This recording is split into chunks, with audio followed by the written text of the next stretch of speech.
Olá! Hoje a gente vai mergulhar num verdadeiro mistério do sistema de justiça criminal.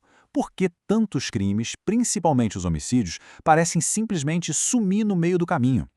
Usando um estudo de caso fascinante aqui do Brasil, vamos descobrir qual é a lógica secreta que acaba decidindo quais casos vão para frente e quais são esquecidos. Essa é a grande questão, né? A gente ouve falar de um crime, ele vira notícia, causa aquela comoção toda, mas depois, silêncio. O que acontece de verdade com esses casos depois que eles entram no sistema? A resposta, olha, é bem mais surpreendente do que se pode imaginar. Para a gente conseguir entender esse fenômeno, os pesquisadores usam uma metáfora muito boa, a do funil. Imagina que todos os crimes registrados entram pela parte mais larga desse funil. O que a gente vai ver é que, ao longo do processo, a grande maioria desses casos acaba vazando, sendo filtrada, e só uma pequena parte chega lá no finalzinho. Ok, vamos mergulhar nisso.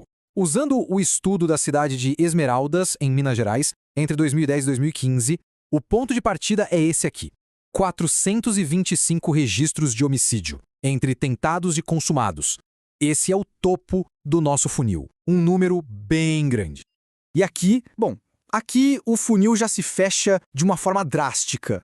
Daqueles 425 casos, só 70 se tornam inquéritos policiais concluídos e são enviados para a justiça. É impressionante. Mais de 80% dos casos já desapareceram. E isso antes mesmo de chegar nas mãos de um promotor.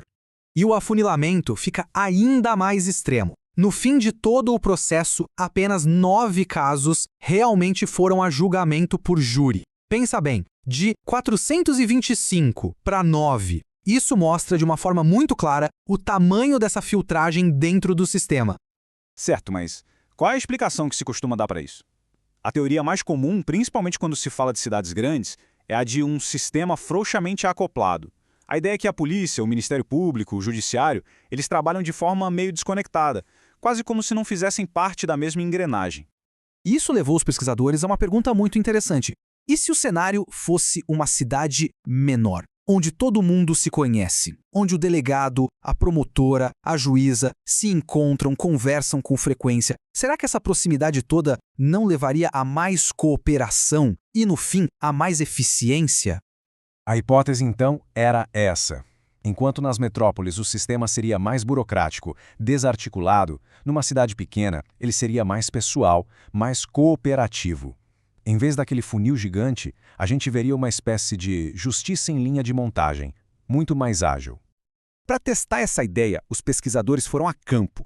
O local escolhido foi Esmeraldas, em Minas Gerais, uma cidade de médio porte, mas com um detalhe importante: uma taxa de homicídios que era 3,5 vezes maior que a média do estado na época. Um cenário bem desafiador, perfeito para o teste. E quando os pesquisadores foram olhar os números, a realidade foi um choque. Aquela hipótese de cooperação, de eficiência, os dados mostraram exatamente o contrário. Dos 425 casos, só 47 viraram denúncias formais e míseros 9 foram a julgamento. O funil não só existia, como era ainda mais severo. Então, o ponto crucial é este. A hipótese inicial estava completamente errada. A cidade pequena não era mais eficiente. Na verdade, a filtragem ali era ainda pior que a média nacional de elucidação de crimes, que na época girava em torno de 20%. Em Esmeraldas, esse índice foi de só 11,6%. Isso muda totalmente a perspectiva. Se a proximidade entre as pessoas não gera mais eficiência, o que está acontecendo? Será que aquela teoria do sistema totalmente desconectado é que estava certa, afinal? Para descobrir, os pesquisadores foram conversar com quem vive essa realidade todos os dias. E a primeira surpresa das entrevistas foi essa. Ao contrário do que a teoria sugeria, a cooperação existe e é forte. Esse investigador da Polícia Civil deixa bem claro que as operações conjuntas são rotina e a relação com a PM é super pacífica. Não existe essa desconexão total. Só que essa cooperação tem limites muito claros. A juíza da comarca explica que, apesar da colaboração, a independência das instituições é fundamental. Ela não pode simplesmente dar ordens ao delegado. Cada um tem o seu papel, as suas responsabilidades definidas por lei. E aí o que começa a aparecer nas entrevistas é um quadro bem mais complexo. A cooperação não vem da amizade ou de um ideal de eficiência. Ela vem da pura necessidade. É um mecanismo de sobrevivência. São poucos profissionais, poucos recursos e uma demanda de trabalho gigantesca. E isso nos leva à grande revelação do estudo. Se é simplesmente impossível dar atenção a todos os 425 casos com os recursos disponíveis, é preciso escolher. Como é que o sistema decide de uma maneira informal quais casos vão andar e quais vão ficar na gaveta? E a resposta, o critério que separa um caso do outro, é o flagrante delito. Sabe, aquela situação em que o suspeito é preso ali na hora cometendo o crime. Com um suspeito já detido e com prazos legais super apertados, esses casos pulam direto para o topo da pilha de prioridades. E os números provam isso de forma conclusiva. Conforme os casos vão avançando no funil, a presença do flagrante se torna cada vez mais dominante. Dos inquéritos que chegam à justiça, 55% são de flagrante. Agora, dos poucos que chegam a júri, impressionantes 89%. Basicamente, se não houver prisão em flagrante, a chance de um caso ir até o fim é mínima. O que isso cria, na prática, é um sistema de justiça de duas velocidades. Casos com flagrante recebem prioridade máxima, a cooperação informal é ativada e eles andam rápido. Já os casos sem flagrante, que exigem uma investigação mais complexa, esses ficam para trás e têm uma chance muito, mas muito maior de serem arquivados. Então, a lógica do sistema fica clara. Não é nenhuma conspiração, mas sim uma resposta racional a condições de trabalho impossíveis.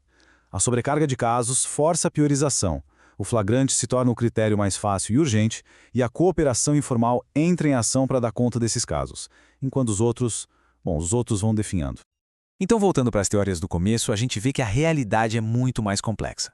Não é a desconexão total do sistema frouxamente acoplado, nem a cooperação ideal da justiça em linha de montagem. É um sistema híbrido que se articula ou se desarticula dependendo de um único fator, o flagrante. Isso tudo nos deixa com uma pergunta bastante desconfortável. Quando a justiça opera no limite, ela se torna eficiente para os casos mais fáceis. Mas, e as vítimas dos outros 90% dos casos? Aqueles que exigem uma investigação de verdade? Qual é o custo real de uma justiça que, para conseguir sobreviver, precisa escolher quem vai receber atenção e quem não vai?